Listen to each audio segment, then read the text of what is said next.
nggak tahan rem tangan dengan personel prei, ya kan, sampai injek rem sambil tidak terlalu jalan. Lalu setelah saya masuk itu saya lihat kondisi angin total habis. Karena kalau saya teruskan untuk mengalami jalan raya itu akan terjadi hal-hal yang banyak akan terjadi.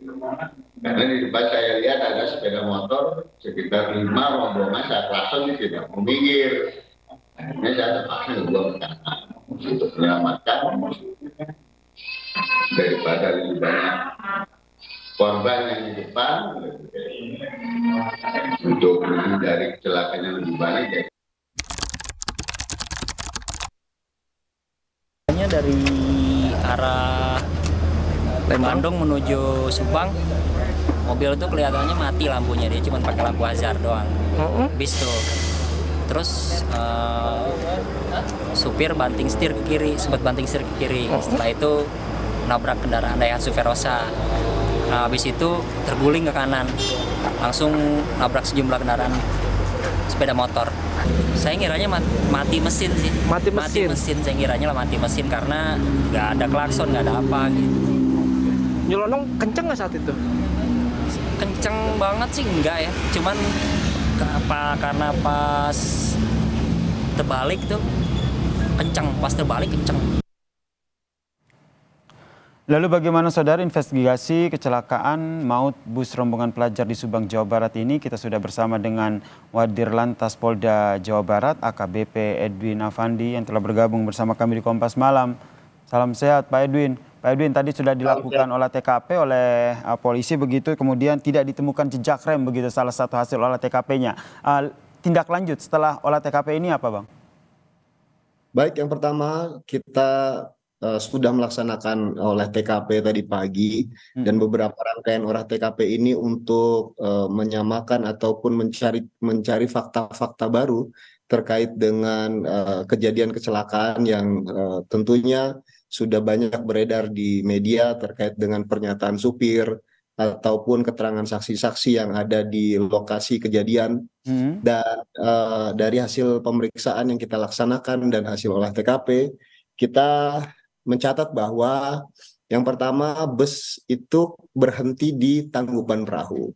Kemudian pada saat berhenti di Tangkuban Perahu, supir sudah merasakan bahwa adanya ketidakberesan pada fungsi rem. Supir kemudian meminta untuk perbaikan di fungsi rem. Pada saat di Tangkuban Perahu, supir kemudian menelpon mekanik untuk diperbaiki di Tangkuban Perahu. Kemudian supir melanjutkan perjalanan sekitar pukul 17 itu ke rumah makan Bang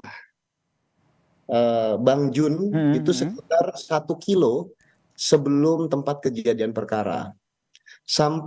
Pada saat perjalanan dari Tangkuban Perahu sampai ke rumah makan Bang Jun, ternyata ada fungsi rem yang kemudian berkurang, yaitu tekanan angin pada fungsi rem.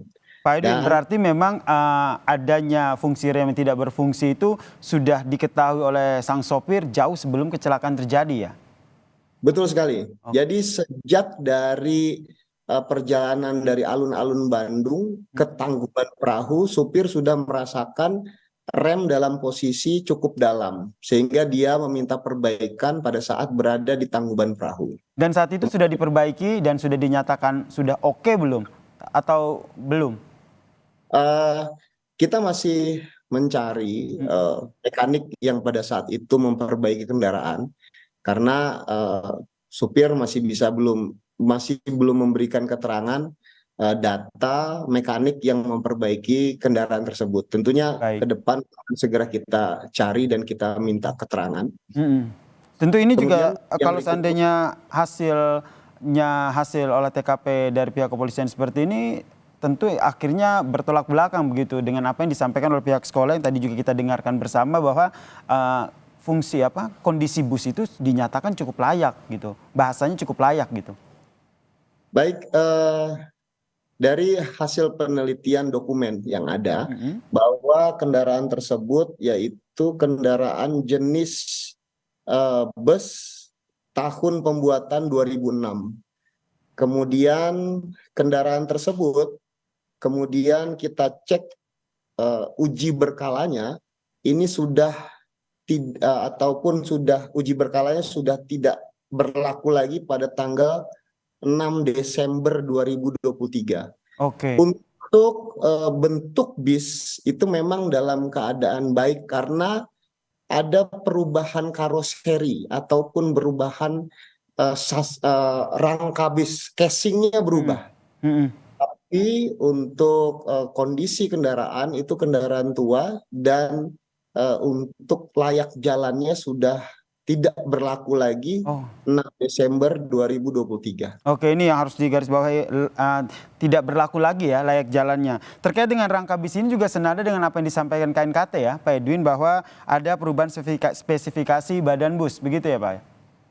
Betul sekali, ada memang perubahan karoseri yang kemudian perubahan karoseri ini tentunya apabila dia diuji layak jalan harus ada SRUT dulu, surat registrasi uji tipe, itu belum dilakukan.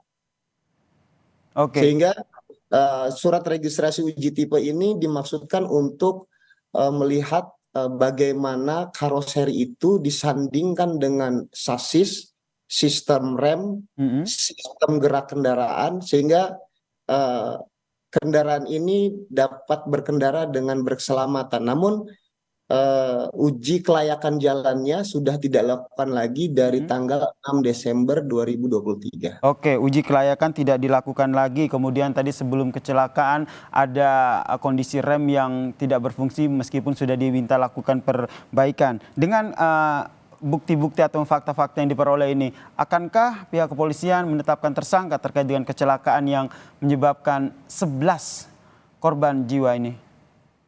Baik, penyebab kecelakaan itu ada 4, yaitu perilaku pengemudi, kemudian kondisi kelayakan jalan kendaraan, kondisi jalan atau kondisi lingkungan. Jadi kita masih mencari faktor yang paling dominan dari 4 faktor ini. Namun ada 2 faktor yang kita soroti, yaitu perilaku pengemudi. Dalam hal ini pengemudi sebenarnya tahu bahwa kendaraan ini sudah bermasalah remnya dan dia kemungkinan besar memahami resiko yang akan terjadi apabila dia tetap melanjutkan perjalanan. Kemudian kita juga menyoroti terkait kondisi layak jalan kendaraan. Ini juga penting yang harus kemudian kita angkat karena para pengusaha ini tentunya berkewajiban untuk melaksanakan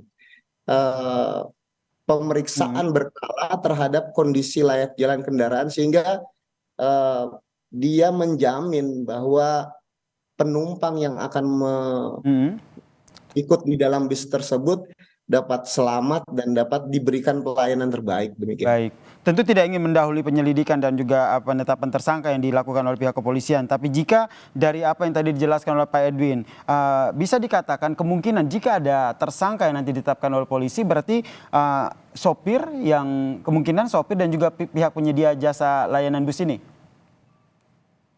Betul sekali. Nanti ke depan kita akan secara berkelanjutan melaksanakan pemeriksaan-pemeriksaan tambahan, terutama untuk mendengarkan pendapat dari para ahli untuk menguatkan hasil penyidikan yang kita laksanakan. Baik, kita nantikan seperti apa kelanjutan dari kasus ini, karena kasus kecelakaan ini telah menewaskan 11 orang. Terima kasih Wadir Lantas Polda Jawa Barat AKBP Edwin Afandi telah bergabung bersama kami di Kompas Malam. Salam sehat Pak Edwin. Salam sehat Mas Yasir.